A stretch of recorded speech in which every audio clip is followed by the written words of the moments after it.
നമസ്കാരം. മലയാളി വാർത്ത ഇൻസൈഡിലേക്ക് സ്വാഗതം ശ്രീ പി ടി ചാക്കോ. 2004 മുതൽ ഉമ്മൻചാണ്ടിക്കൊപ്പം സന്തത സഹചാരിയായിരുന്നു പി ടി ചാക്കോ. മുതിർന്ന മാധ്യമ പ്രവർത്തകൻ.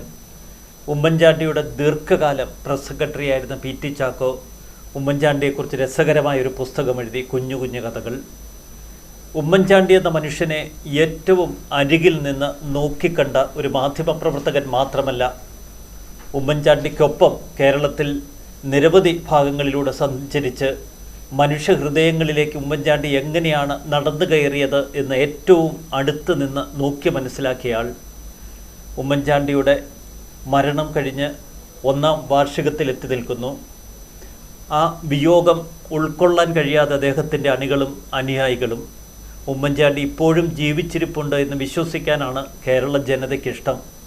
ഉമ്മൻചാണ്ടിയുടെ മരണം, ഉമ്മൻചാണ്ടി ഇല്ലാത്ത ഈ ഒരു വർഷം, ഉമ്മൻചാണ്ടിയുടെ ആ ഓർമ്മകളിലേക്ക് കടന്നു വരുമ്പോൾ എന്താണ് അങ്ങയുടെ മനസ്സിൽ ആദ്യമായി ഉണരുന്ന ഒരു ചിന്ത? ഉമ്മൻചാണ്ടി വേർപാട് ഒരു വർഷം പൂർത്തിയാകുമ്പോഴും ഉമ്മൻചാണ്ടി നമ്മുടെ ഇടയിൽ തന്നെ ഉണ്ട് എന്നുള്ളതാണ് എൻ്റെ ഒരു ബോധ്യം. അതിപ്പം വ്യക്തിപരമായിട്ടും മാത്രമല്ല, രാഷ്ട്രീയപരമായിട്ടും ഏത് ലെവലിലെടുത്തു കഴിഞ്ഞാലും ഉമ്മൻചാണ്ടി സക്രിയമാണ് എന്നാണ് എനിക്ക് തോന്നുന്നത്. അതിന് 2 കാരണങ്ങൾ ഞാൻ പറയാം. ഒന്ന്, ഉമ്മൻചാണ്ടിയുടെ പുതുപ്പള്ളിയിലെ ഖബറിടത്തിലേക്ക് അനസ്യൂതമായി വന്നുകൊണ്ടിരിക്കുന്ന ആളുകൾ. അത് അന്ന് തൊട്ട് ഇന്ന് വരെ അവിടെ ആളുകൾ തുടർച്ചയായിട്ട് ഇങ്ങനെ വന്നുകൊണ്ടിരിക്കുകയാണ്. അതിനൊരിക്കലും മുടക്കമുണ്ടായിട്ടില്ല. അവിടെ വരുന്ന ചില ആളുകൾ അവിടെ നിന്ന് അഭിവാദ്യങ്ങൾ അർപ്പിക്കാറുണ്ട്, ചിലർ പ്രാർത്ഥിക്കാറുണ്ട്, ചിലർ നിവേദനങ്ങൾ പോലും ആ ഖബറിടത്തിൽ അർപ്പിച്ചിട്ട് പോവുകയാണ്. അതിനെയൊക്കെ ഒരു അതിശയോക്തികരമായ തലത്തിലേക്ക് ഉയർത്തുന്നു. ഉമ്മൻചാണ്ടിയെ വിശുദ്ധനാക്കാൻ ചിലർ ശ്രമിക്കുന്നു എന്നൊക്കെ പരിഹാസങ്ങൾ ചില കോണുകളിൽ നിന്ന് ഇക്കഴിഞ്ഞ കാലഘട്ടങ്ങളിൽ ഉയർന്നിരുന്നു. അതിനകത്ത് ആ ലെവലിലേക്കല്ല അതിനെ കാണേണ്ടത്. അതിനെ യഥാർത്ഥത്തിൽ കാണേണ്ടത് ഉമ്മൻചാണ്ടി ജനങ്ങളുടെ മനസ്സുകളിൽ ഇപ്പോഴും ജീവിച്ചിരിക്കുന്നു എന്നുള്ളതാണ്. അതിന് ഒരു പ്രത്യേക കാരണമുണ്ട്. ഇത്രമാത്രം ജനങ്ങളുമായിട്ട് ബന്ധപ്പെട്ടിട്ടുള്ള മറ്റൊരു ജനനേതാവില്ല. ഉമ്മൻചാണ്ടിയുടെ ജീവിതം തന്നെ സഹായിക്കുക എന്നുള്ളതാണ്. ഉമ്മൻചാണ്ടി സാറ് മരിച്ചു കഴിഞ്ഞപ്പം ശ്രീ മമ്മൂട്ടി അദ്ദേഹത്തിൻ്റെ അനുസ്മരണക്കുറിപ്പിൽ പറഞ്ഞത്, ഉമ്മൻചാണ്ടിക്ക് ഒരു ഡോക്ടറേറ്റ് കൊടുക്കണം, മനുഷ്യരെ എങ്ങനെ സഹായിക്കണം എന്ന് വിവിധ മാർഗങ്ങളിലൂടെ വിവിധ പദ്ധതികളിലൂടെ കണ്ടെത്തിയ ഒരു വ്യക്തി എന്ന നിലയ്ക്ക് അദ്ദേഹത്തിന് മനുഷ്യസ്നേഹത്തിനൊരു ഡോക്ടറേറ്റ് കൊടുക്കണം എന്നാണ് അന്ന് ശ്രീ മമ്മൂട്ടി പറഞ്ഞത്. യൂസഫ് അലി പറഞ്ഞത് ഉമ്മൻചാണ്ടിയുടെ വിനയം കണ്ട് ബഹ്റിൻ രാജാവ് അതിശയിച്ചു പോയെന്നാണ്. അപ്പോൾ ഈ മറ്റുള്ളവരെ സഹായിക്കുക എന്നുള്ളത് ജീവിതത്തിൻ്റെ ഒരു ദൗത്യമായിട്ട് ഏറ്റെടുത്തയാളാണ്. അതിനായിട്ടാണ് അദ്ദേഹം രൂപീകരിച്ചിട്ടുള്ള ഒരുപാട് പരിപാടികൾ. ഇപ്പം ജനസമ്പർക്ക പരിപാടി എല്ലാവർക്കും അറിയാം. അതുപോലെ തന്നെയാണ് നമുക്ക് നമ്മുടെ ഓഫീസിൽ 24/7 എന്ന് പറയുന്നൊരു കോൾ സെൻറ്റർ ഉണ്ടായിരുന്നു. ആ കോൾ സെൻറ്ററിൽ ലോകത്തിൻ്റെ എവിടെ നിന്ന് വേണമെങ്കിലും 24 മണിക്കൂറും എപ്പോൾ വേണമെങ്കിലും ആളുകൾക്ക് വിളിക്കാൻ പറ്റുമായിരുന്നു. കാരണം മുഖ്യമന്ത്രിയുടെ ഓഫീസിൽ വിളിച്ചു കഴിഞ്ഞ് കഴിഞ്ഞാൽ പലപ്പോഴും തിരക്കൊക്കെ ആയതുകൊണ്ട് പലപ്പോഴും ഈ കോൾ സെൻറ്ററിലേക്കാണ് 100 കണക്കിന് കോളുകൾ വന്നിട്ടുള്ളത്. ഒരുപാട് ഡിസ്ട്രസ് കോളുകൾ, അതായത് അപകടത്തിൽപ്പെട്ടവരൊക്കെ അതിനകത്ത് വിളിച്ച് അവരതിനകത്തൊക്കെ ആശ്വാസം കണ്ടിട്ടുണ്ട്. കോവിഡ് കാലത്തൊക്കെ കേരള സർക്കാരിന് ബദലായി ഉമ്മൻചാണ്ടിയുടെ ഓഫീസ് പ്രവർത്തിച്ചു എന്നൊക്കെ. ഓഫീസല്ല, യഥാർത്ഥത്തിൽ ഉമ്മൻചാണ്ടി ഒറ്റയ്ക്കിരുന്നാണ് പ്രവർത്തിച്ചത്. കാരണം അന്ന് പിന്നെ കോവിഡ് ആയതുകൊണ്ട് ആർക്കും വീട്ടിലേക്കൊന്നും വരാൻ പറ്റത്തില്ലല്ലോ, ആരും സഹായികളില്ലല്ലോ. അന്നേരമാണ് ആ ഓഫീസ് മുറിയിൽ ഒരു ലാൻഡ് ഫോൺ നമ്പർ എടുത്തു വെച്ച്, ഒരു ലാൻഡ് ഫോണും എടുത്തു വെച്ച്, എന്നിട്ട് അത് ഫേസ്ബുക്കിൽ ഒരു കുറിപ്പും കൊടുത്തു, ഞാൻ ഇവിടെയുണ്ട്, നിങ്ങൾക്ക് എന്നെ ബന്ധപ്പെടാമെന്നും പറഞ്ഞ്. അപ്പോൾ അങ്ങനെയാണ് ലോകത്തിൻ്റെ വിവിധ ഭാഗങ്ങളിൽ നിന്ന് കോവിഡിൻ്റെ രക്ഷാപ്രവർത്തനം നടത്തി. മുഖ്യമന്ത്രി കേരളത്തിൻ്റെ മുഖ്യമന്ത്രിയാണെന്ന് തെറ്റിദ്ധരിച്ചുകൊണ്ട് പലരും പ്രതിപക്ഷ നേതാവായ അന്ന് പ്രതിപക്ഷ നേതാവ് പോലുമല്ല, പലരും ഉമ്മൻചാണ്ടിയെയാണ് വിളിച്ചത്.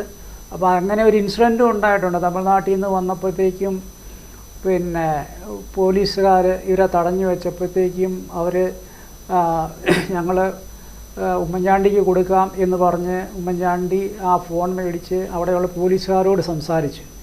അപ്പോൾ ആ പോലീസുകാർ പറഞ്ഞു, ഇവരുടെ കാര്യം ഞങ്ങൾ മറ്റേ നോക്കാം, പക്ഷെങ്കിൽ ഉമ്മൻചാണ്ടിയാണ് എന്നൊന്നും പറഞ്ഞ് ഞങ്ങളെ വിരട്ടാനും ഒന്നും നോക്കരുത്, കാരണം അദ്ദേഹം ഇത്രയും ചെറിയ കാര്യങ്ങളിലൊന്നും ഇടപെടുന്ന ആളാണ് എന്ന് ഞങ്ങൾക്ക് തോന്നുന്നില്ല എന്ന് പറഞ്ഞാണ് അവർ ആ ഫോൺ വെച്ചത്. ഉമ്മൻചാണ്ടിയെക്കുറിച്ച് അങ്ങെഴുതിയ കുഞ്ഞു കുഞ്ഞു കഥകൾ അത് എന്തെങ്കിലും അതിശയോക്തി കലർന്നതായിരുന്നോ? അതിനോട് ഉമ്മൻചാണ്ടി എങ്ങനെയാണ് പ്രതികരിച്ചത്? അതെനിക്ക് തന്നെ ഒരു അത്ഭുതകരമായ ഒരു കാര്യമാണ്. കാരണം അതിനകത്ത് മറ്റേ ഹ്യൂമർ ആണ് അത് കൂടുതലും. അതിനകത്ത് ഞാൻ ഉമ്മൻചാണ്ടി സാറിനെ നല്ലപോലെ കളിയാക്കിയിട്ടുള്ള ഇൻസിഡൻറ്റുകൾ ധാരാളം. രണ്ട് ഇൻസിഡൻറ്റുകൾ അതിലെ പ്രേക്ഷകർക്ക് വേണ്ടി ഒന്ന് പങ്കുവയ്ക്കാമോ? ഒരിക്കൽ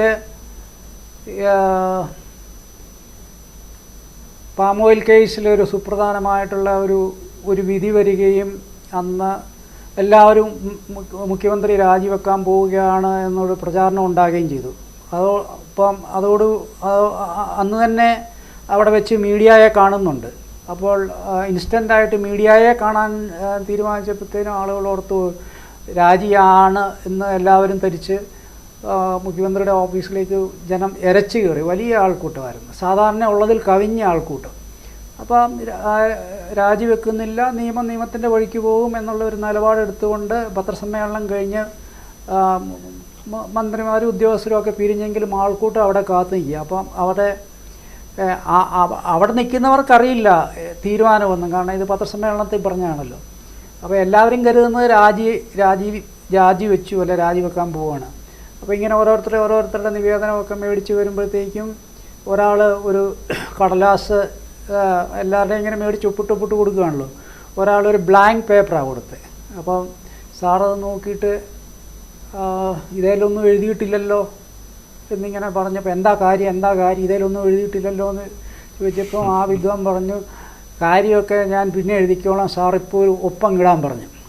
അപ്പോഴും അത്രയും ഒരു സംഘർഷഭരിതമായ ഒരു മുഹൂർത്തത്തിൽ ഈ പേപ്പറിലങ്ങ് ഒപ്പിട്, ബാക്കിയൊക്കെ ഞാൻ പിന്നെ എഴുതി തീർത്തോളാന്ന്. അപ്പോഴും അവിടെ ഇപ്പം ഞാൻ അടുത്ത് നിൽപ്പുണ്ട്, സാറിങ്ങനെ നിന്ന് പൊട്ടിച്ചിരിക്കുന്നത് കണ്ടപ്പോൾ നമ്മൾ അത്രയും സംഘർഷഭരിതമായ ഒരു മുഹൂർത്തത്തിൽ നിന്നുകൊണ്ട് പോലും അതിനകത്തെ ഒരു ഹ്യൂമർ കണ്ടെത്താനും അദ്ദേഹത്തിന് സാധിച്ചു. ഒപ്പിട്ട് കൊടുത്തായിരുന്നോ? അത് ചെയ്തില്ല, അങ്ങനെ കൊടുക്കാൻ പറ്റിയല്ലോ. ഉമ്മൻചാണ്ടിയെ കുറിച്ച് പറയുന്നത് വളരെ ലോലഹൃദയനാണ് എന്ന് തോന്നിക്കുമെങ്കിലും ഉള്ളിൽ ദൃഢനിശ്ചയമുള്ള ഒരു അധികാരിയാണ്, നല്ല ഷ്രൂഡായിട്ടുള്ള ഒരു ഭരണാധികാരിയാണ്. അത് പൂർണ്ണമായിട്ടും ശരിയാണോ? പൂർണ്ണമായിട്ടും ശരിയാണ്. അതായത് ഒരു കാര്യവും പിന്നെ അദ്ദേഹം ഒരു ദിവസം ഒരു 100 കണക്കിന് തീരുമാനങ്ങൾ എടുക്കുമെങ്കിലും അതിൽ വഴിവിട്ട ഒരു തീരുമാനം ഒരിക്കലും ഉണ്ടാകത്തില്ല. പിന്നെ തീരുമാനങ്ങളെല്ലാം നിയമത്തിന് വിധേയമായിട്ടും എല്ലാ മാനദണ്ഡങ്ങളും പാലിച്ചുകൊണ്ടായിരിക്കും. അപൂർവമായിട്ട് മാത്രം ചെയ്യുന്ന, ഇപ്പോൾ ഫോർ എക്സാമ്പിൾ ജനസമ്പർക്ക പരിപാടി കഴിഞ്ഞപ്പോഴത്തേക്കും അതിൽ നിന്ന് ആളുകളിങ്ങനെ കേരളം മൊത്തം നടത്തിയ പരിപാടിയാണ്, പലതവണയായിട്ട് നടത്തിയ പരിപാടിയാണ്. അപ്പോൾ ഒരുപാട് ആൾക്കാരും വിവിധ തരം പ്രശ്നങ്ങൾ ഉന്നയിച്ചുകൊണ്ടാണ് അവിടെ വരുന്നത്. അപ്പോൾ ഉദ്യോഗസ്ഥരെല്ലാം ചുറ്റിലും നിൽപ്പുണ്ട്. അപ്പോൾ അവരോട് ഇത് പരിഹരിക്കാൻ പറയുമ്പം അവർ പലപ്പോഴും ചൂണ്ടിക്കാട്ടിയിട്ടുണ്ട്, ഇത് പരിഹരിക്കാൻ ബുദ്ധിമുട്ടാണ്, കാരണം നിയമമില്ല. അങ്ങനെ ആ അനുഭവ സമ്പത്തിൻ്റെ വെളിച്ചത്തിൽ 43 കാലഹരണപ്പെട്ട ഉത്തരവുകളാണ് ഒറ്റയടിക്ക് മാറ്റി അവയെ കാലോചിതമാക്കി മാറ്റിയത്. അപ്പോൾ ഒരു വളരെ ശക്തനായ ഭരണാധികാരി കൂടിയാണ്. അതെ, ജനങ്ങൾക്കൊപ്പം നിൽക്കുന്ന ജനകീയനായ ഒരു നേതാവിൻ്റെ മുഖം നമ്മൾ കാണുമ്പോൾ അതിനപ്പുറത്ത് വളരെ കാർക്കശ്യമുള്ള ഒരു ഭരണാധികാരിയാണ് ഉമ്മൻചാണ്ടി. ഇതൊക്കെയാണെങ്കിൽ ഒരുപാട് ആക്ഷേപങ്ങൾ കേട്ടു. സോളാർ കേസിൽ സ്ത്രീ പീഡകൻ എന്ന നിലയിൽ വളരെ മോശപ്പെട്ട വാക്കുകൾ അന്ന് പ്രതിപക്ഷ നേതാവായിരുന്ന അച്യുതാനന്ദൻ നിയമസഭയിൽ വെച്ച് ഉമ്മൻചാണ്ടിയെ ഗൺമോൻ എന്നൊക്കെ വിളിച്ച് വരെ ആക്ഷേപിച്ചു. ഇക്കാര്യങ്ങളിലൊന്നും പരസ്യമായി യാതൊരുവിധ പ്രതികരണത്തിന് ഉമ്മൻചാണ്ടി ശ്രമിച്ചിരുന്നില്ല. പിന്നീട് ചാണ്ടി ഉമ്മൻ പോലും പറഞ്ഞത് ഉമ്മൻചാണ്ടി നേരിട്ട മാനസികാവസ്ഥയെക്കുറിച്ച് അദ്ദേഹം ഒരിക്കൽ പോലും വീട്ടിൽ സംസാരിച്ചിട്ടില്ല എന്നാണ്. ഒരു മനുഷ്യനോടും സംസാരിക്കാതെ എല്ലാം ഉള്ളിലൊതുക്കി അദ്ദേഹം ഈ ലോകത്ത് നിന്ന് കടന്നു പോവുകയാണോ ഉണ്ടായത്?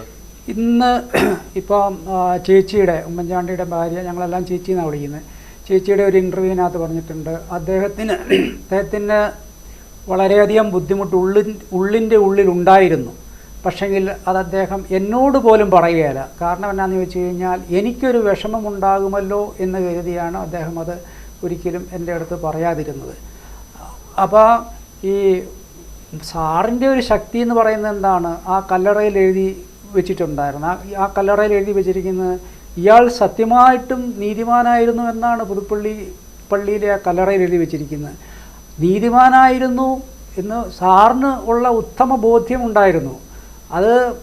അതിന് ഏറ്റവും നല്ല ഉദാഹരണം എന്ന് പറഞ്ഞു കഴിഞ്ഞാൽ ഏറ്റവും കൂടുതൽ വിവാദങ്ങൾ ഉയർന്നതാണല്ലോ നമ്മുടെ സോളാറ്. ആ സോളാറിനകത്ത് ഉയർത്തിക്കൊണ്ടുവന്ന നുണകളുടെ ഒരു കൂമ്പാരം, ആ കൂമ്പാരം പൊളിച്ചടുക്കിയ CBIയുടെ റിപ്പോർട്ട് ഒന്ന് വായിച്ചു നോക്കിയാൽ അറിയാം എന്തുമാത്രം ആരോപണങ്ങളാണ് ഒന്നിനു പുറകെ ഒന്നായി തെറ്റായി കെട്ടിപ്പൊക്കിക്കൊണ്ടുവന്നത്. ഒറ്റ എക്സാമ്പിൾ ഞാൻ പറയാം. ആ സംഭവത്തിൽ ഒരു സാരി, ഉടുത്തിരുന്ന സാരി അവർ ശ്രീ PC ജോർജിനെ ഏൽപ്പിച്ചിരുന്നു. അതിൻ്റെ കൂട്ടത്തിൽ ഒരു നോട്ടും കൊടുത്തിരുന്നു, ഇതാണ് പോലീസിൻ്റെ അടുത്തും ഒക്കെ പറയേണ്ടതെന്നും പറഞ്ഞ്. അപ്പം എല്ലാവരും വിശ്വസിക്കുന്ന എന്താണ്? ഒരു സാരി വരെ തെളിവായിട്ട് ഹാജരാക്കിയിരിക്കുന്നു. അല്ല, PC ജോർജാണ് ആ സാരി CBIക്ക് മുന്നിൽ കൊടുത്ത് ഹാജരാക്കിയത്. അതെ, അന്ന് ഈ സോളാർ നായിക PC ജോർജിനെ ഈ സാരി ഏൽപ്പിച്ചു. അതെ, ഏതോ ഉമ്മൻചാണ്ടിയുടെ വീട്ടിൽ ചെന്നപ്പോൾ ഉടുത്തിരുന്നത് എന്ന് പറഞ്ഞു ആ സാരി. അപ്പം എല്ലാവരും PC ജോർജ് തന്നെ പറഞ്ഞല്ലോ, ഞാൻ നേരിട്ട് കണ്ടു, ജോർജ് ക്ലിഫ് ഹൗസിൽ വെച്ച് കണ്ടെന്നും ഓഫീസിൽ വെച്ച് മാറി പറഞ്ഞു. അപ്പോൾ എന്നിട്ട് എന്താണ് ഒരു മുഖ്യമന്ത്രിയുടെ ഓഫീസിൽ ഇത്തരം ഒരു ദുർനടപ്പ് ഇത്രയേറെ മനുഷ്യ സഹസ്രങ്ങൾക്ക് മുന്നിൽ എത്രമാത്രം അത് നമുക്ക് പിന്നെ ലോജിക്കലായിട്ട് ചിന്തിക്കും. പക്ഷേ ലോജിക്ക് തെറ്റിയതുകൊണ്ടാവും നേരെ ക്ലിഫ് ഹൗസിലേക്ക് തട്ടിയത്. ഒരു പക്ഷേ അങ്ങനെ ആയിരിക്കാം. പക്ഷെ അതിനൊക്കെ ഒരു ശാസ്ത്രീയമായ തെളിവ് വേണമല്ലോ. CBI എന്താ ചെയ്തത്? ആ സാരി എടുത്ത് കൊണ്ടുപോയി ഫോറൻസിക്കിന് കൊടുത്തു. ഫോറൻസിക് അത് പരിശോധിച്ചപ്പോൾ അതിൽ ഈ ശരീരസ്രവങ്ങൾ ഒന്നുമില്ല. അപ്പം ആ നുണയെ അവർ ശാസ്ത്രീയമായിട്ട് പൊളിച്ചെടുക്കി. അതുപോലെ തന്നെ ഡൽഹിയിൽ വെച്ച് PC ജോർജ് മാധ്യമങ്ങൾക്ക് മുന്നിൽ പറഞ്ഞത് ശരീരസ്രവങ്ങളുള്ള അന്നത്തെ വസ്ത്രം എൻ്റെ പക്കൽ തെളിവായിട്ടുണ്ട് എന്ന് വരെ പറഞ്ഞു. പക്ഷേ അത് മറ്റേ CBI അത് പൊളിച്ചെടുക്കി. അതുപോലെ തന്നെ ഡൽഹിയിൽ ഇന്ന ഹോട്ടലിൽ താമസിച്ചുകൊണ്ട് ഇന്ന ഡ്രൈവറുടെ കൂടെ പോയി പൈസ കൊടുത്തു. ഇന്ത്യ ഭരിക്കുന്ന BJP ആണ്. BJPയുടെ ഒരു സംവിധാനം കേന്ദ്ര സർക്കാർ നിയന്ത്രിക്കുമ്പോഴാണ് CBI ഇത്തരം നല്ല കണ്ടെത്തലുകളിലെത്തിയത്. എന്നിട്ട് ഇവിടെ 2 ഇൻസിഡൻറ്റുകളുണ്ട്. 2 ഇടത്ത് വെച്ച് 1,10,00,000 രൂപ കൊടുത്തു. അപ്പോഴും 2 ഡ്രൈവർമാരുണ്ട്. പക്ഷെ CBI വിളിച്ച് ചോദ്യം ചെയ്ത് കഴിഞ്ഞപ്പോഴത്തേക്കും അവർ കിളി പോലെ പറഞ്ഞു, ഞങ്ങൾക്കറിയില്ല, ഞങ്ങൾക്ക് അങ്ങനെ ഒരു സംഭവം ഉണ്ടായിട്ടില്ല എന്ന് പറഞ്ഞതുപോലെ ഈ എൻ്റെയർ ഇൻസിഡൻറ്റുകൾ ഒന്നിനു പുറകെ ഒന്നായി ആരോപണങ്ങൾ ഇങ്ങനെ കുമിഞ്ഞുകൂടി അത് മുഴുവൻ കേരളീയ സമൂഹത്തിൻ്റെ മേലൊരു മാലിന്യം പോലെ വർഷിക്കുകയാണ് ചെയ്തത്. ഈ PC ജോർജൊക്കെ അന്ന് മാധ്യമങ്ങൾക്ക് അഭിമുഖം കൊടുക്കുന്ന ഏറ്റവും മ്ലേച്ഛമായ ഭാഷയിൽ അന്നത്തെ ഉമ്മൻചാണ്ടിയുടെ മുഖഭാവം, അദ്ദേഹത്തിൻ്റെ അന്നത്തെ അവസ്ഥ എന്തായിരുന്നു? അങ്ങ് ഏറ്റവും അരികിൽ നിൽക്കുന്ന ഒരു വ്യക്തിയായിരുന്നല്ലോ. അത് ഉമ്മൻചാണ്ടി തളർന്നു പോയിരുന്നോ? തളർന്നു പോയോന്ന് ചോദിച്ചു കഴിഞ്ഞാൽ അത് ഈ അഭിമുഖമൊക്കെ അദ്ദേഹം ടെലിവിഷനിൽ കാണുന്നുണ്ടായിരുന്നോ? തീർച്ചയായിട്ടും പല സന്ദർഭങ്ങളിലും നമ്മളവിടെ ഇരിപ്പുണ്ട്. പക്ഷെ എന്തെങ്കിലും പ്രതികരിക്കുമോ? ഇല്ല, ഒരു ഭാവപ്രകടനങ്ങളും കാണത്തില്ല. ഞാനിതൊന്നും ചെയ്തില്ല എന്ന് പോലും അദ്ദേഹം നിങ്ങളോട് പറയില്ല. പുള്ളി അറിയാമല്ലോ, നമുക്കെല്ലാവർക്കും അറിയാമല്ലോ, നമ്മൾ ഈ ഒരാളുടെ കൂടെ ജീവിക്കുമ്പോൾ അറിയാമല്ലോ അതിങ്ങനെ ചെയ്യത്തില്ല എന്ന് നമുക്കും ഒരു ബോധ്യമുണ്ടല്ലോ. പക്ഷേ ഒരിക്കലും അതിൻ്റെ മുന്നിൽ പതറുകയോ അതിൻ്റെ മുന്നിൽ ഇപ്പോൾ സാധാരണഗതിയിൽ നമ്മൾ പതറിയിരിക്കുമ്പം നമ്മളെന്താ ചെയ്യുന്നത്? നമ്മൾ ചിലപ്പോൾ ചൂടായെന്നിരിക്കും, ചിലപ്പോൾ ദേഷ്യപ്പെട്ടെന്നിരിക്കും, ചിലപ്പം വരുന്നവരോട് നമ്മൾ വെറുപ്പ് കാണിച്ചിരിക്കും. പക്ഷെ അങ്ങനെയുള്ള ഒരു ഭാവപ്രകടനങ്ങൾ ഒരിക്കലും അവിടെ ഒന്നും ഉണ്ടായിട്ടില്ല. അപ്പോഴും സാറിൻ്റെ ശ്രദ്ധ എന്ന് പറഞ്ഞു കഴിഞ്ഞാൽ എങ്ങനെയായാലും ഒരാളെ സഹായിക്കാൻ പറ്റുമോ? ഇപ്പോൾ ഈ സോളാർ സെക്രട്ടേറിയറ്റ് വിരോധം അതിന് തനിക്കെതിരെ ആരോപണം ഉയർത്തിയവരെ ഏതെങ്കിലും തരത്തിൽ തകർക്കണമെന്ന ചിന്ത പോലും ഒരുപക്ഷെ ഈ നേതാക്കളുടെ ഉള്ളിൽ ഉദിച്ചു വന്നേക്കാം. അത്തരം വൈരാഗ്യമോ വിരോധമോ ഒന്നുമില്ല. ഇല്ല. അതിപ്പം കണ്ണൂരിൽ വെച്ച് കല്ലെറിഞ്ഞ പിന്നെ കേസിലെ 2 MLA-മാരെ കേസിന് വന്നപ്പോഴത്തേനും സാറ് പറഞ്ഞു അന്ന് കല്ലെറിഞ്ഞ് കഴിഞ്ഞപ്പോഴത്തേക്കും കല്ലെറിഞ്ഞ പ്രതിക്ക് മാപ്പ് കൊടുത്തു. കേസ് വിചാരണയ്ക്ക് വന്നപ്പോഴത്തേക്കും 2 MLA-മാരാണ് അതിൻ്റെ അകത്ത് പ്രതികൾ. 2 MLA-മാരും ഉണ്ട്. അപ്പം സാർ എന്നിട്ട് പിന്നെ അന്ന് ഹിയറിങ്ങിന് പോകാതെ അവർ ആ MLA-മാരെ എനിക്കറിയാവുന്നവർ അവരങ്ങനെയൊന്നും ചെയ്യത്തില്ല എന്ന് പറഞ്ഞ് അവരെയും അതിൽ നിന്ന് രക്ഷിക്കുക. അങ്ങനെ ആരോടും ഒരു വെഞ്ചൻസോടുകൂടി പെരുമാറിയതായിട്ട് ഒരേ ഒരു കാര്യം മാത്രം ഉമ്മൻചാണ്ടി കേരള മനസ്സാക്ഷിയോട് പറഞ്ഞിരുന്നു, ഞാൻ ബ്ലാക്ക് മെയിലിങ്ങിന് വിധേയനായി എന്ന്. ആ ബ്ലാക്ക് മെയിലിംഗ് അദ്ദേഹത്തെ ചെയ്തത് ഗണേഷ് കുമാർ ആയിരുന്നോ? അതെനിക്ക് പറയാനുള്ള ഒരു സമയമായിട്ടില്ല. എങ്കിലും ഞാനത് അധികം വൈകാതെ പറയാം. പക്ഷേ ഇപ്പം ഞാനതിലേക്ക് പോകുന്നില്ല. ഇപ്പോൾ ഒരു നല്ലൊരു അന്തരീക്ഷമൊക്കെ നിൽക്കുമ്പോഴെങ്കിലും അത് കേരള പൊതുസമൂഹം അറിയണമെങ്കിലോ അദ്ദേഹത്തിന് വേണ്ടി സംസാരിക്കുന്ന നാവായി നിൽക്കുന്നത് അങ്ങേ പോലുള്ള ആളുകളാണ്. അപ്പോൾ അന്നത്തെ സമൂഹം ഇന്നും ചോദിക്കുന്ന ഒരു ചോദ്യം, ആരാണ് ഉമ്മൻചാണ്ടിയെ ബ്ലാക്ക് മെയിൽ ചെയ്തത്? അന്ന് അവിടെ വെച്ച് പിന്നെ എറണാകുളം ഗസ്റ്റ് ഹൗസിൽ വെച്ച് പിന്നെ ഇവർ കൂടിക്കണ്ടപ്പോൾ ഈ മന്ത്രിയെക്കുറിച്ചുള്ള ഒരാക്ഷേപം അവിടെ ഉന്നയിച്ചതായിട്ടാണ് നമ്മളൊക്കെ കേട്ടിട്ടുള്ളത്. അപ്പോൾ അതിനെ തുടർന്ന് ഇവരുമായിട്ടും സംസാരിച്ചിട്ടുണ്ട്.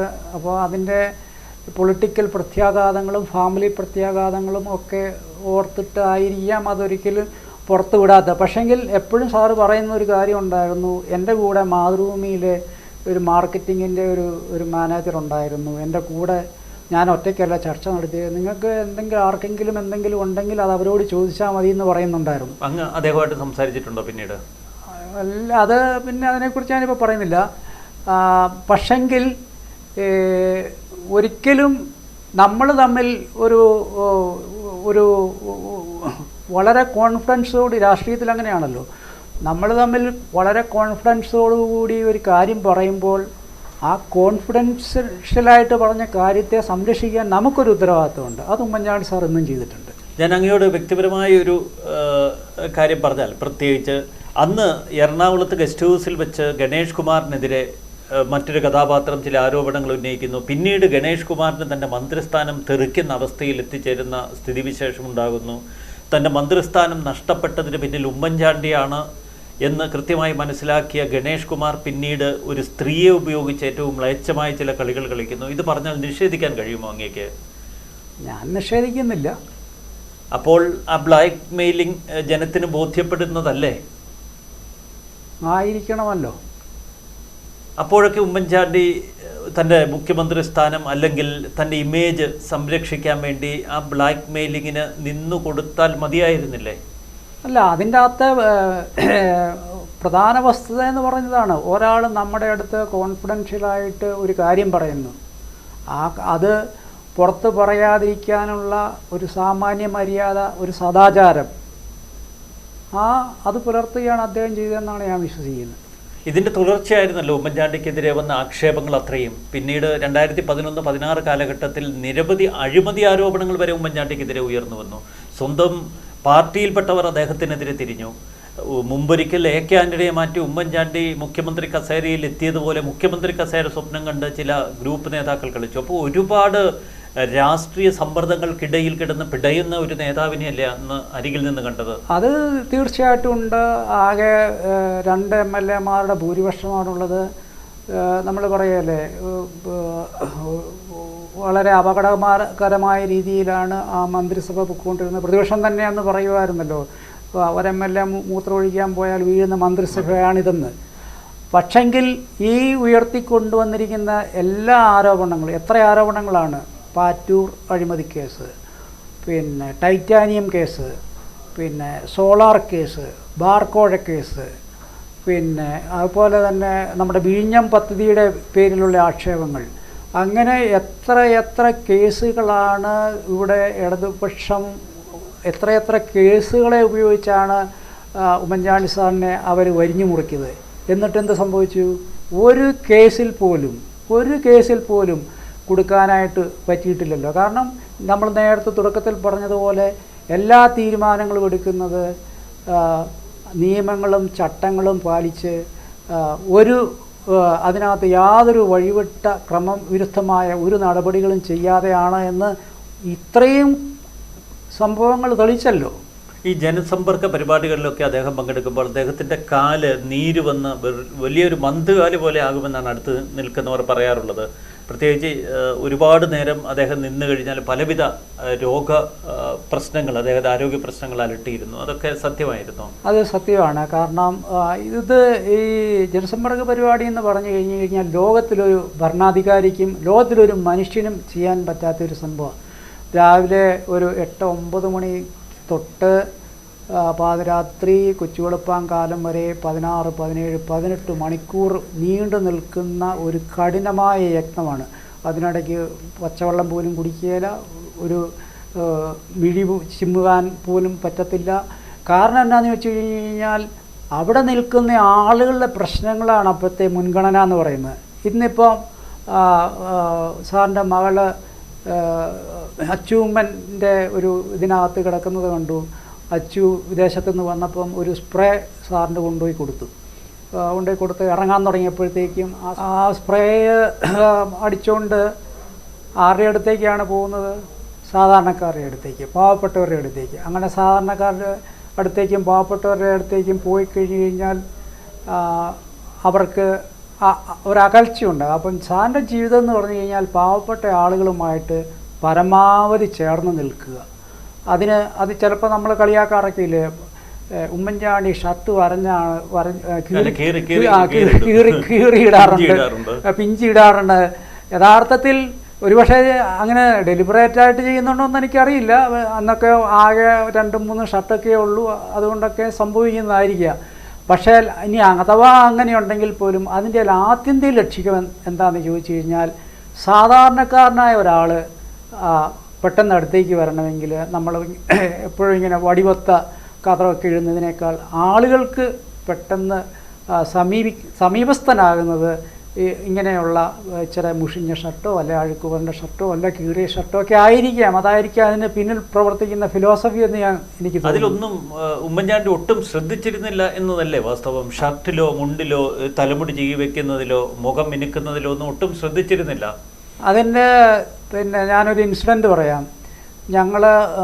ഞാൻ ഉമ്മൻചാണ്ടി സാറിനെ കുറിച്ച് A gracious voice life of Oommen Chandy എന്നും പറഞ്ഞ് ഇംഗ്ലീഷിലൊരു പുസ്തകം ചെയ്തിട്ടുണ്ട്. അത് ഡൽഹിയിലെ കൊണാർക്ക് പബ്ലിഷേഴ്സാണ്. അവർ വളരെ ഹൈ സ്റ്റാൻഡേർഡിലാണ് അതിൻ്റെ പ്രൊഡക്ഷനൊക്കെ നടക്കുന്നത്.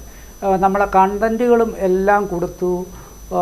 പക്ഷേ നമ്മളിവിടെ നിന്ന് അയച്ച എല്ലാ ഫോട്ടോസും അവർ റിജക്റ്റ് ചെയ്യുകയാണ്. കാരണം അവരെന്ന് പറയുന്നത് അതിൻ്റെ ക്വാളിറ്റി ഇല്ല, ചുളുങ്ങിയിരിക്കുന്നു, മുടി അങ്ങനെ ഇരിക്കുന്നു, ഇങ്ങനെ ഇരിക്കുന്നു, അങ്ങനെ കംപ്ലൈൻറ്റാണ്.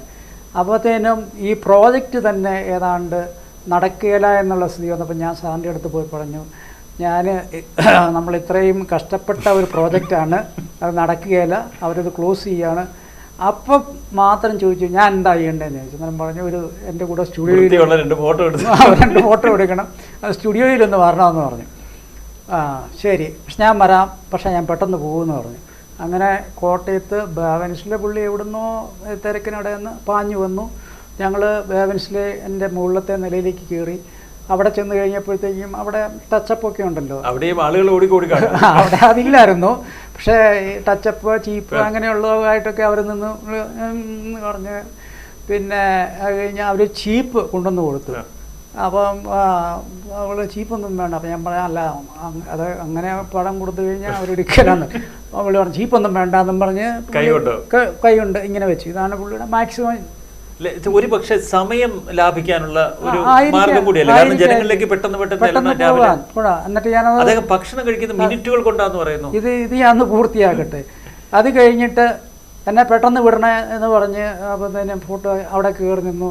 അപ്പം ഫോട്ടോഗ്രാഫർ ഓർത്തു ട്രയൽ അടിക്കാമെന്നും പറഞ്ഞ് പുള്ളി ട്രയൽ 2 അടിച്ചു. എന്നാൽ ശരിയെന്നും പറഞ്ഞ് സാർ ഇറങ്ങിയൊരു ഒറ്റപ്പോക്ക് പോയി. ക്യാമറ നിലവിളിച്ചുകൊണ്ട് പുറകെ ഓടിച്ചെന്നു. സാറേ അത് ഞാൻ എടുത്തില്ല, ഞാൻ എടുക്കാൻ പോകുന്നേ ഉള്ളൂ. അപ്പോൾ പറഞ്ഞു അത് അതൊക്കെ മതി, അതിനകത്ത് വരുന്നത് മതി.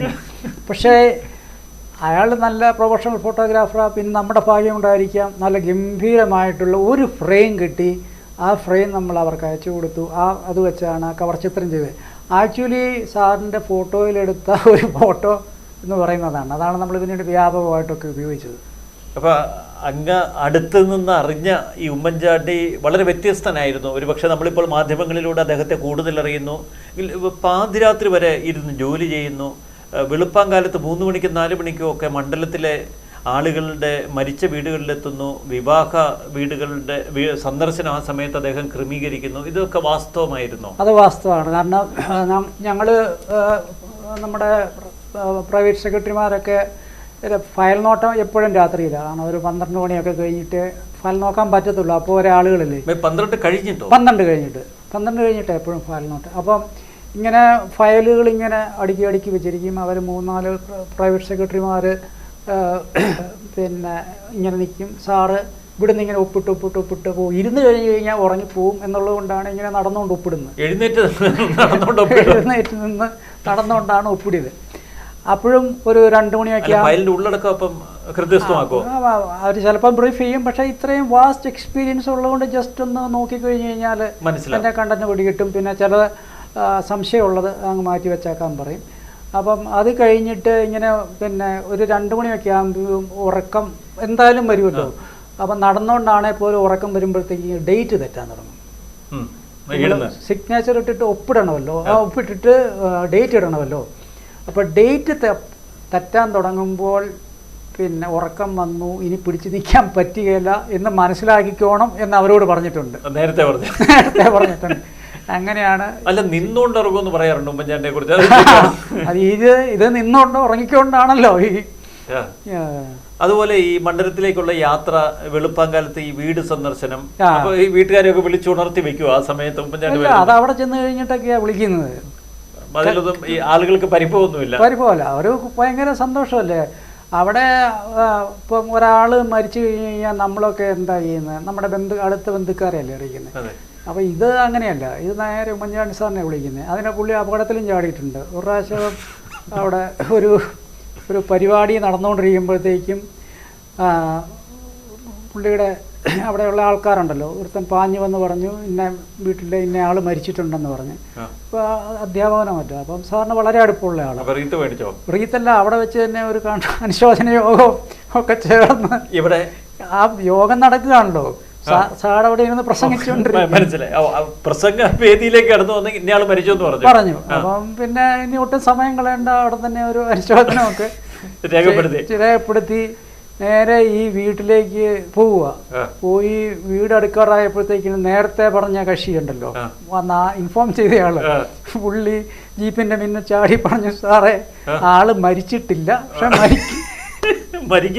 മരിക്കും എല്ലാം മരിക്കാറായിട്ടുണ്ട് എന്ന് പറഞ്ഞു. അപ്പൊ ആ രീതിയിൽ ആളുകളുടെ ഫസ്റ്റ് എന്ന് പറഞ്ഞാൽ ആദ്യം ഉമ്മൻചാണ്ടി സാറിനെ അറിയിക്കുക. അത് കഴിഞ്ഞേ ഉള്ളൂ. ഇതുപോലെ മറ്റനുഭവങ്ങളുണ്ടോ അദ്ദേഹത്തിന്റെ ജീവിതത്തിൽ രസകരമായ? അത് പിന്നെ ഒരു സാറിൻ്റെ ഒരു വലിയൊരു ആരാധകനാണ്. ആ പുള്ളിക്ക് എങ്ങനെയെങ്കിലും പുള്ളി സാറിനെ ഒന്ന് വീട്ടിൽ കൊണ്ടുപോകണം എന്നൊരാഗ്രഹമുണ്ട്. അദ്ദേഹത്തിൻ്റെ വീട്ടിൽ, പുള്ളിയുടെ വീട്ടിൽ, ആരാധകൻ്റെ വീട്ടിൽ. അപ്പോൾ പഠിച്ച പണി 18 എന്നൊക്കെ. അപ്പോൾ സാറ് പറയുന്നുണ്ട്, എടാ ഒരു ഒക്കേഷൻ വരട്ടെ. ഞാൻ പറയാം, അല്ല ചുമ്മാ കൈയും വീശി വരാൻ പറ്റിയല്ലോ, ഒരു കല്യാണമോ അല്ല എന്തെങ്കിലും ഒരു പരിപാടി വരട്ടെ. അപ്പോൾ ഇവൻ നോക്കിയപ്പോഴത്തേന് കല്യാണം ഒന്നും ഉടനെ വരാനില്ല.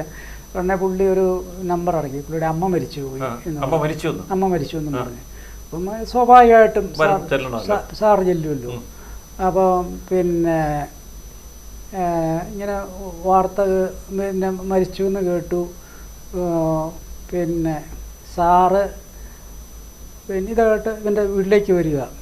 അപ്പം ഇവൻ വേറെ എവിടെയോ ആണന്നേരം ആ സമയത്ത് സാറിങ്ങനെ വന്ന് കയറുമ്പോഴത്തേക്കും എൻ്റെ അമ്മ അവിടെ മരിച്ചുപോയ അമ്മ അവിടെ ഇരുന്ന് എന്തോ പാക്കൊക്കെ എടുത്ത് അടുക്കിക്കൊണ്ടിരിക്കുക.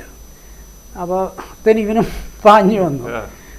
അപ്പോൾ അന്നേരം സംഭവം പ്രശ്നമായെന്ന് മനസ്സിലായി. ഉടനെ ആ അമ്മ പറയുകയാണ്, ഓ ഞാൻ കുറേ നേരം കിടന്ന് ആരെയും കാണാത്തത് കൊണ്ട് ഞാനങ്ങ് ഏറ്റുപോയി എന്ന് അമ്മയോട് വിവരം പറഞ്ഞോ?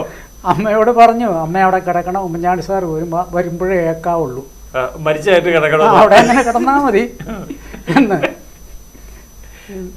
ഇപ്പൊ ഉമ്മൻചാണ്ടി അത്രയേറെ ജനങ്ങൾക്ക് പ്രിയങ്കരനായിരുന്നു.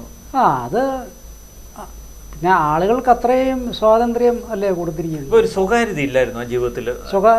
സ്വകാര്യത എന്ന് പറഞ്ഞു കഴിഞ്ഞാൽ സാറിൻ്റെ ഒരു തീസിസ് എന്ന് പറഞ്ഞു കഴിഞ്ഞാൽ ഏറ്റവും കൂടുതൽ പിന്നെ സ്വകാര്യതയുള്ളത് ആൾക്കൂട്ടത്തിന് നടുക്കാണ്. അല്ല, അദ്ദേഹം അതല്ലാതെ ഒരു സ്വകാര്യത ആസ്വദിച്ചിട്ടില്ല. ഇല്ല, അങ്ങനെയില്ല. ഇപ്പോൾ ഇന്ന് പിന്നെ ചേച്ചി ഒരു ഇൻ്റർവ്യൂവിൽ പറഞ്ഞിട്ടുണ്ട്, ഞാൻ കല്യാണം കഴിച്ചപ്പോഴത്തെ കല്യാണ കുറി സ്റ്റാഫിന് എഴുതി കൊടുത്തത് നോട്ട് ചെയ്തോണം എന്ന് പറഞ്ഞു, ഇത് നോട്ട് ചെയ്തോണം എന്നും പറഞ്ഞ് കൊടുത്തു. അപ്പം ചേച്ചി പിന്നെ എല്ലാ ഞായറാഴ്ചയും വീട്ടിൽ കാണണം എന്ന ആദ്യം പുതിയ മണവാട്ടിയല്ലേ ഒരു ഉത്തരവിറക്കി. അത് നടക്കാതെ വന്നപ്പോഴത്തേക്കും പറഞ്ഞു, എന്നാ ഒരു കാര്യം ചെയ്യുക, മാസത്തിൽ ഒരു ഞായറാഴ്ച, മാസത്തിൽ എല്ലാ ഞായറാഴ്ച എന്നുള്ളത് വിട്ടു. അപ്പോൾ ഒരു മാസത്തിൽ ഒരു 3-4 ഞായറാഴ്ച അങ്ങനെ ആക്കി. അതും പോയി. അവസാനം പ്ലീഡ് ചെയ്തു, ഒരു ഞായറാഴ്ചയെങ്കിലും വീട്ടിൽ കാണണമെന്ന്. അതും പോയി. അവസാനം പറഞ്ഞു, ഒരു ഞായറാഴ്ച ഒരു തവണയെങ്കിലും വീട്ടിൽ വരണമെന്ന്. ഒരു ഞായറാഴ്ച ഒരു തവണയെങ്കിലും വീട്ടിൽ വരണമെന്ന്. അതും നടന്നിട്ടില്ല. ആ രീതിയിൽ ഇങ്ങനെ പ്രൈവസി, സ്വകാര്യത. ഉമ്മൻചാണ്ടിയെ കുറിച്ച് പറഞ്ഞു, ഉമ്മൻചാണ്ടിയുടെ ഭാര്യ മറിയാമ്മ വലിയൊരു ഭക്തിയായി മാറി, എപ്പോഴും വീട്ടിൽ പ്രാർത്ഥനയും ബഹളവും ഒക്കെയാണ്. അപ്പോൾ ഉമ്മൻചാണ്ടിക്ക് വീട്ടിൽ പോലും നിൽക്കാൻ ഒരു സാഹചര്യം ഇല്ല എന്നൊക്കെ അന്നത്തെ കാലത്ത് ചില റൂമറുകൾ അല്ല, വീട്ടിൽ പിന്നെ പ്രാർത്ഥനയുണ്ട്. ശരിക്കും പറഞ്ഞു കഴിഞ്ഞു കഴിഞ്ഞാൽ ചേച്ചി പിടിച്ചു നിൽക്കുന്നത്, അല്ലെ പിടിച്ചു നിന്നത് ആ പ്രാർത്ഥനയുടെ ശക്തിയിൽ. പേരിലല്ലേ ഉമ്മൻചാണ്ടിക്ക് അവർ ചികിത്സ നിഷേധിച്ചു എന്ന കഥകൾ പരന്നത്? അങ്ങനെയല്ല. ചികിത്സ നിഷേധിക്കാനായിട്ട് അവർക്ക് അവരുടേതായ ചില റീസണുകളുണ്ട്. അതിനിടയ്ക്ക് ചില കോയിൻസിഡൻസുകൾ ഉണ്ടായിട്ടുണ്ട്. ഫോർ എക്സാമ്പിൾ, ഇപ്പം ക്യാൻസറിൻ്റെ പിന്നെ റേഡിയേഷന് RCCയിൽ പോകാനായിട്ട് തീരുമാനിച്ച ദിവസമാണ് ഡെങ്കുപ്പനി വന്നത്. അത് പിന്നെ ഹോസ്പിറ്റലൈസ്ഡ് ആയി കഴിഞ്ഞപ്പോഴത്തേക്കും പിന്നെ കൗണ്ട് കുറഞ്ഞു പോയി. കൗണ്ട് ബിൽഡപ്പ് ചെയ്തെങ്കിൽ റേഡിയേഷൻ പറ്റത്തുള്ളൂ. അപ്പം അങ്ങനെ നീണ്ടുപോയി. അപ്പം ആ ട്രീറ്റ്മെൻറ്റ് നടക്കാതെ പോയി.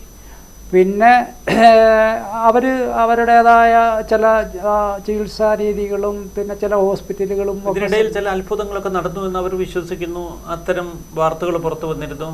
അത്ഭുതങ്ങൾ എന്ന് പറഞ്ഞു കഴിഞ്ഞാൽ ഇപ്പോൾ 2015 ആദ്യമായിട്ട് ഇത് കണ്ടിട്ടുണ്ട്.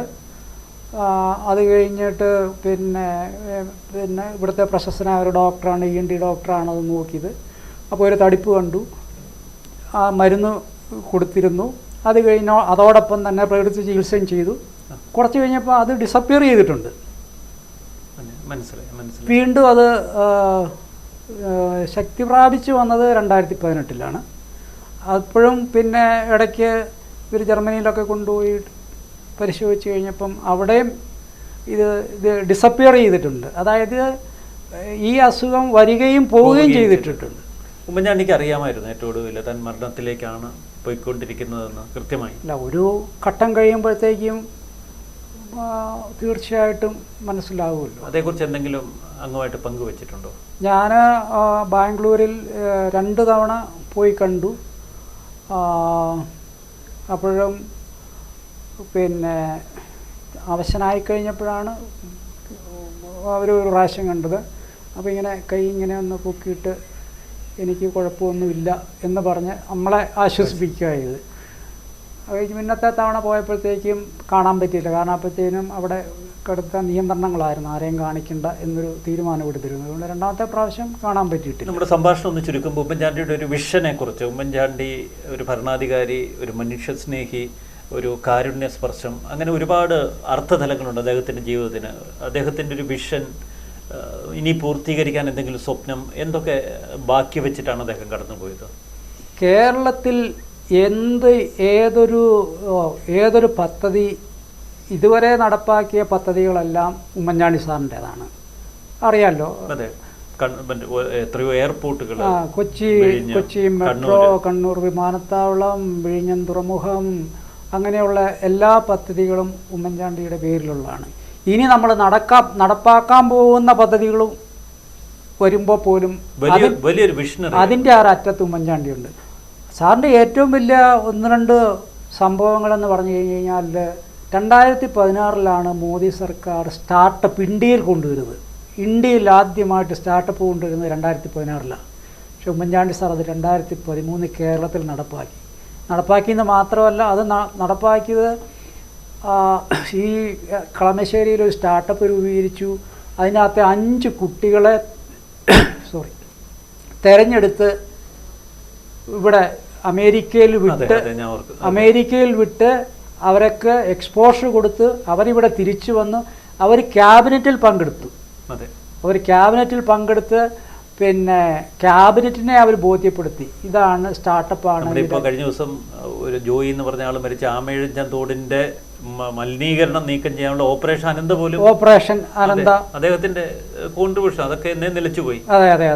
അദ്ദേഹത്തിന്റെ നഷ്ടം കേരളത്തിന് ഒരിക്കലും പരിഹരിക്കപ്പെടാൻ കഴിയില്ല. അതുപോലെ സാറിൻ്റെ ഒരു വലിയൊരു സ്വപ്നമായിരുന്നു ആരോഗ്യം അവകാശമാക്കണം. രാജസ്ഥാൻ സർക്കാർ അത് ചെയ്തിട്ടുണ്ട്. ഫ്രീ ട്രീറ്റ്മെന്റ് ആരോഗ്യം, റൈറ്റ് ടു ഹെൽത്ത് എന്ന് പറഞ്ഞു കഴിഞ്ഞാൽ ദാറ്റ്സ് യുവർ റൈറ്റ്.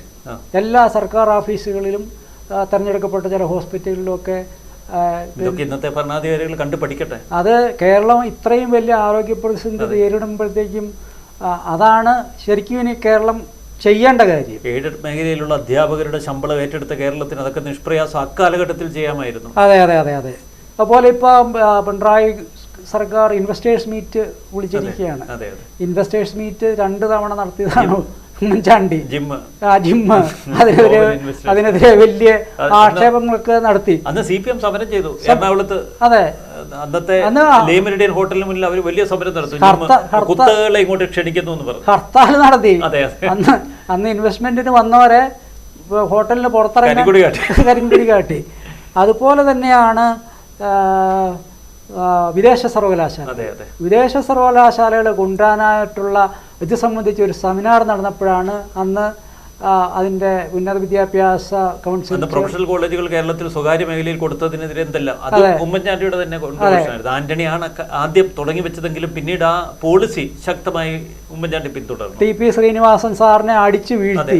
അത് കഴിഞ്ഞിട്ട് ഇപ്പം വിദേശ സർവകലാശാലകൾക്ക് വേണ്ടിയിട്ട് മുറവിളി കൂട്ടുകയാണ്. അങ്ങനെ ഇനി കേരളം എന്ത് ചെയ്യുകയാണെങ്കിലും അത് ഉമ്മൻചാണ്ടി ചെയ്തെടുത്തുനിന്ന് മാത്രമേ തുടങ്ങാൻ പറ്റത്തുള്ളൂ.